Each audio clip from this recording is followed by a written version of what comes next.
नमस्ते। बच्चा जब पैदा होता है तो बच्चे को विटामिन D3 के ड्रॉप्स दिए जाते हैं। अगर विटामिन D3 के ड्रॉप्स ना दिए जाए तो बच्चे में विटामिन डी की डेफिशिएंसी की वजह से रिकेट्स देखने को मिलता है। रिकेट्स की वजह से बच्चे की हड्डी में दिक्कत आती है, जो एक्सरे में कपिंग, फ्रेइंग और स्प्लेइंग के रूप में देखने को मिलता है। बच्चे की हड्डी में provisional zone of calcification loss हो जाता है। मेटाफाइसिस में कपिंग, जो कॉन्केव जोन देखने को मिलता है। बच्चे की हड्डी के एंड में रेगुलरिटी लॉस हो जाती है, बरोबर है। ऐसी हड्डी की दिक्कत बच्चे में स्कर्वी में देखने को मिलती है, जो विटामिन सी की डेफिशिएंसी की वजह से होता है। स्कर्वी में हड्डी में चेंजेस रिकेट से डिफरेंस देखने को मिलते हैं। इसमें बच्चे में सब हड्डी में सब पेरियोस्टियल हेमरेज देखने को मिलता है, स्कॉर्बोटिक जोन देखने को मिलता है और प्रोविजनल जोन ऑफ कैल्सिफिकेशन वो ठीक हो जाता है।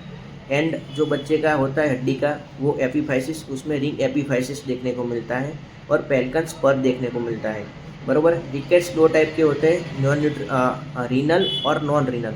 जो नॉन रीनल होता है वो न्यूट्रिशनल होता है। न्यूट्रिशनल रिकेट्स जो विटामिन D3 के ट्रीटमेंट देने के बाद हड्डी के एक्सरे जो होता है उसमें हीलिंग देखने को मिलता है, मतलब जो चेंजेस होते हैं वे रिवर्स हो जाते हैं। बाकी जो दूसरा टाइप होता है वो रीनल टाइप का रिकेट्स होता है, उसमें जो हीलिंग के चेंजेस विटामिन D3 देने के बाद देखने को मिलते नहीं है।